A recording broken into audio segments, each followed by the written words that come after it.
வணக்கம் நண்பர்களே, இது தமிழ் நண்பன் சர்க்கிட் சேனல். இப்போ நான் பார்க்க போகிறது மெட்ராஸ் ஹைகோர்ட் சம்மந்தமான தகவல் தான்.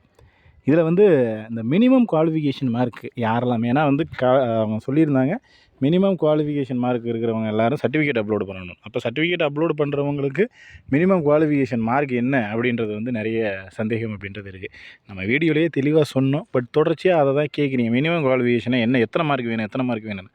மார்க்கெல்லாம் கால்குலேஷன் கிடையாதுங்க. மினிமம் உங்களுக்கு குவாலிஃபிகேஷன் அப்படின்றது என்ன அப்படின்னா, பார்ட் ஏ தமிழ் இருக்கா, அந்த தமிழில் நீங்கள் 20 மார்க் எடுக்கணும். அந்த தமிழில் 20 மார்க் எடுத்திங்கன்னா மினிமம் குவாலிஃபிகேஷன், அவ்வளோதான்.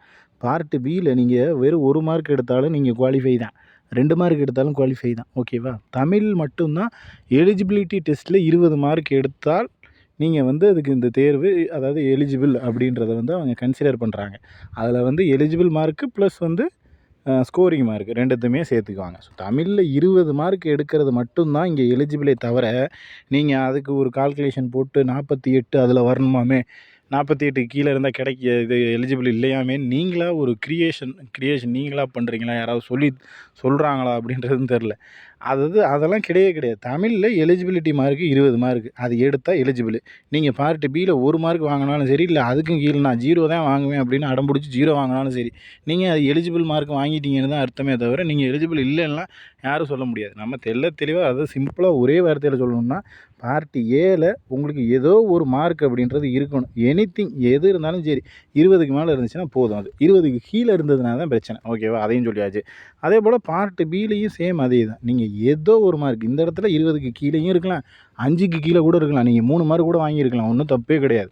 இங்கே 20க்கு மேலே இருந்துச்சு அப்படின்னா, இங்கே 3 மார்க்காக இருந்தாலும் 3 மார்க்கு போடுவாங்க.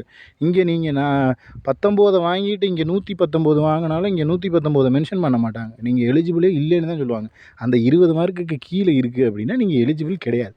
ஸோ மேலே 20 மார்க் வாங்கணுங்கிற மட்டும்தான் கான்செப்ட். கீழே நான் 48 வாங்கினா தான் பாஸ் ஆமே இப்படின்னு சொல்கிறாங்க, அப்படி இப்படின்லாம் தயவு செஞ்சு கேட்காதீங்க. நோட்டிஃபிகேஷனில் தெளிவாக பார்த்தீங்கனாலே, ஒரு வாட்டி நீங்கள் படிச்சிங்கன்னா எங்களுக்கு விளக்கம் கொடுக்கலாம். அந்த அளவுக்கு டீட்டெயில்டாக நோட்டிஃபிகேஷனில் போட்டிருக்காங்க. நீங்கள் கண்டதை எதையோ கேட்டுட்டு இது சந்தேகம் அது சந்தேகம்னு எல்லாமே நோட்டிஃபிகேஷனில் இருக்குது. எல்லாமே நானும் அப்படியே எங்கேருந்தோ கற்றுக்கிட்டு வந்தெல்லாம் உங்கள்கிட்ட சொல்லலை.